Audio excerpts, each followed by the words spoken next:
So I made a video about Five Nights at Freddy's a few days ago, and you guys loved it. So today I decided to try and get the Platinum Trophy for Five Nights at Freddy's 2. This is the hardest game in the series, and I'm not lying when I say it is the hardest game I've ever played. Now once more, if you don't know already, I have no clue what the heck is going on within Five Nights at Freddy's, and the only time I've ever played it was a few days ago. So I'm going in raw to Five Nights at Freddy's 2. Pray for my health. The trophy list contains 10 trophies once more. 7 are gotten for all of the nights, and then an additional 3 for other tasks within the game. Night 1 begins, and you get talked to on the radio by the radio man. He explains to you all the new changes that have occurred in the game, and if you have eyes and a functioning frontal lobe, you'll be able to tell pretty easily that the changes are quite significant. There is no longer doors, and you don't really have to watch power. Instead, you have to constantly be winding the dumbass music box the entire game, or else the puppet will just come and take you out on a nice date. Except, you'll be dead for it. So the main strategy for this game is to just constantly wind it up, and then once you leave the camera from winding it, you have to instantly pull up your mask, just in case there's an animatronic in your room trying to beat you up. And the radio guy also talked for an insane amount of time on this night. Bro managed to yap for 3 hours straight nearly. Now, night 1 was pretty easy, even though I had no clue what I was doing. And the only animatronic that confronted me was Toy Bonnie, who at the time I thought was just a little cutie pie. But by the end of the day, I would realize is the closest thing to Satan I've ever met so far in my time on Earth. That's what I'm saying. So we beat night 1 with ease and got the first trophy of the day. Night 2 is basically the same thing as night 1 with very little difficulty upping. The only difference this time is everyone is a tad bit faster, obviously, and Withered Foxy is now here. I also took these early nights as my time to practice the strategy I found online for night 7, which is where you do the whole winding box thing and then immediately put on the mask and then check the lights in the hallway. Sadly, nearing the end of the night, I forgot to flash the hallway quite a few times in the cycle, and I got my ass jump scared to Nirvana by that son of a bitch Foxy once more.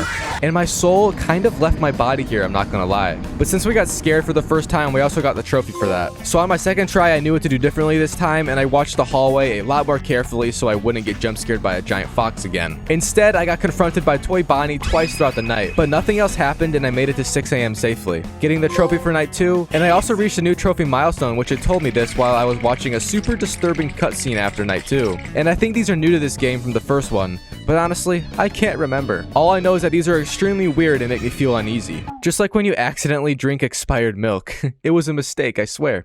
Anyways, it ended with someone saying, "It's me." Now, Its Illusion is me, so I have no idea who he's talking to. But we started night 3, and this time it gets yet again a little more difficultier, with the addition of Mango being added in. The radio guide tells us about Mango, and its backstory is absolutely hilarious. The poor thing was supposed to be a newer version of Foxy, but the kids took it apart so many times the employees gave up trying to put it back together, and now it's just a mess on the floor. I love kids. Wait.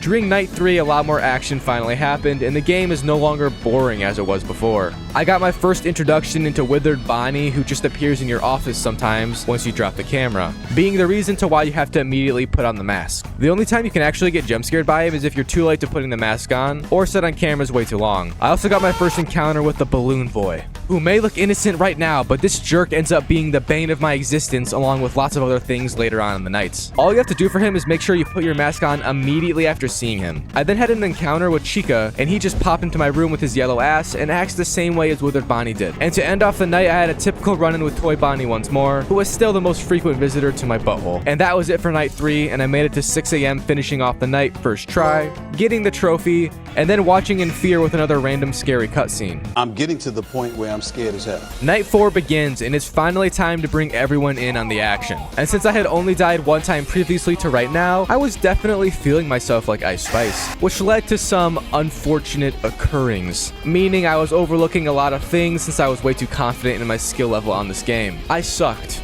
And on night 4, that really showed just how much. During my first attempt, I was jumped again by Foxy, and this was because I didn't flash the hallway enough, and my soul left my body at a crisp 5 AM. So I actually nearly made it, but he had to ruin the momentum I had. So I retried night 4 again, and this time I was going too quickly through my route of winding the music box and flipping the mask and all that crap, which led to me failing to see the Balloon Boy and put the mask on in time. And the little child jumped out into my office, essentially meaning I would die no matter what in due time because now I'm no longer allowed to use power. Now I wanted to dropkick this kid, but instead I just quit the menu to retry.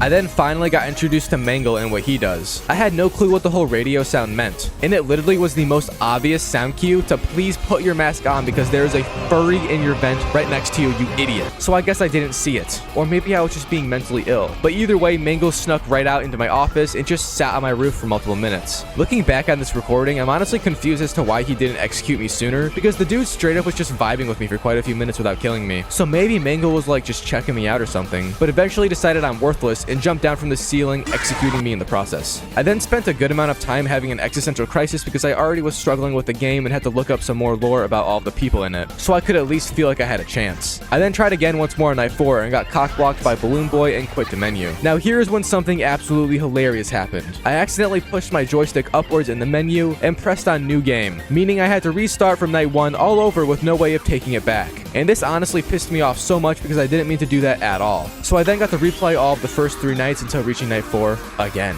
So back on night 4 again, Balloon Boy didn't waste any more time ruining my day and had no mercy with my day 1 return. This is the worst. I also failed to notice Mangle again and spotted him watching me at the top of my screen. Next try, I finally got a new jump scare for once, and I assume I was like a half second late to this interaction with Chica because he ended up mutilating me after I thought I was safe. What a plot twist. Mangle then ruined me twice in a row, and also on this night I forgot to mention earlier that there was a trophy for keeping the music box above 50% the entire time. So that did make it a tad bit harder and was the reason I died a few times earlier. Anyways, I finally got a decent run for once and didn't make any mistakes that cost me my life, reaching 6 AM and I got the trophy for keeping the music box above 50% and also the 4th night trophy. Night 5 now. And it's the same as last night but just harder. According to the guide I followed for the trophy list, this night you quote unquote might actually die. So I guess every night before I shouldn't have. Oh lord. And shockingly enough, night 5 only took me 1 try to do. So on night 5, I was constantly confronted with both Withered Bonnie and Chica jump scares where you just have to pop the mask on. And I managed to do it successfully many times. But at 2 AM, I got a little bit too scared and had to take a mini pause break during the night to collect my white ass and get refocused on the game. So the rest of the night just consisted of pretty frequent encounters with everybody. I don't think I saw the Balloon Boy once though, or Mangle and Foxy because I was flashing them a lot. Now that sight is enough to kill anyone, so it makes sense. I also saw Freddy for the first time in the game so far, and I had low-key forgotten it was his game honestly with how low an appearance he made. But we finished night 5 like I said and got the trophy. And also received our whopping paycheck for the week of $100. I don't know what kind of economic situation this guy is in to be working here, but my brother, this job is not worth being paid $3 an hour, my guy. That is the lowest of the lowest barrel of pay you could ever get. Night 6. Now this is where it actually gets hard. The trophy guide itself said it's a major difficulty spike from night 5. Golden Freddy also appears, but with the strategy we've been using, it's not really a big deal at all. So my first few attempts went like this. Balloon Boy touched me in a friendly way. Mangle aggressively made me into an inferior being, but Balloon Boy returned to comfort me. And then Chica used way too much teeth, which also ruined my day. And Bonnie showed up getting his first confirmed kill of the day. And I let him do this because I felt bad. After all of that, I then finally got a mini game after dying. These are needed for a trophy much later on where you just have to play all of them. And also show a little bit into some of the lore of the game's story, I'm pretty sure. But honestly, I didn't even know what was going on in them because the quality was quite low. So night 6 continued on going how I imagined it would in my nightmares. And I ended up just being constantly jump scared and forced to quit whenever Balloon Boy showed up. I struggled to get past 2 AM most of the time, and I also really loved it when Balloon Boy made an appearance at 12 AM and I failed to see him. You gotta love those 30-second rounds. Really fun. So I was in the trenches for quite a while, I'm not gonna lie to you all. This was actually quite embarrassing because most of the time I was dying was just a Balloon Boy, and when you die to him, it's basically 100% your fault for not pressing the right button. But slowly over time I started to do better and better, and instead of dying at 2 AM, I began to die at 4 AM, so at least we were inching closer. And in due time, after a few more good tries, I got that one glorious run where I didn't get killed and made it all the way to 6 AM, getting another trophy. So it's officially the end of the normal nights in Five Nights at Freddy's 2. All that remains now is the custom night where you need to beat it on the hardest difficulty setting called Golden Freddy, or just 1020 mode. Not much can be said about this night except that it is one of the hardest and most shockingly difficult tasks I've ever done in my life. In fact, the only other thing that probably is ahead of how annoyingly difficult this is was when I got sick during high school and missed a week of trig class and then was forced to take a test about everything we learned when I was gone. That feeling is what it feels like to play night 7 on 1020 difficulty. Absolutely and utter impossible vibes. I struggled for hours to get past 2 AM and basically ended up just getting overwhelmed and dying repeatedly at the beginning of the night over and over. What makes it so hard is you have to time everything perfectly and the encounters throughout the night are totally random. So occasionally you get bombarded with back-to-back jump scares, meaning you lose time to flash Foxy and wind the music box, leading to you dying from one or the other no matter what. And to make this night even more impossible is it's luck and RNG based also, which is always a controversial topic in gaming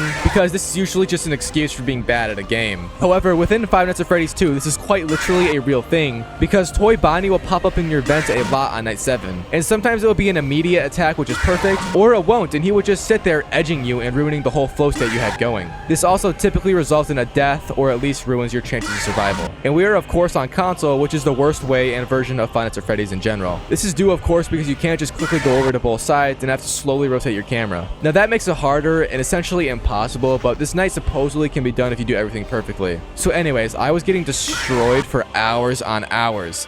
And while I was doing this, I managed to finish all of the mini games in the game, giving me that trophy, leaving only one left, which is to beat the game on night 7, obviously. And I won't lie when I say I did not do this.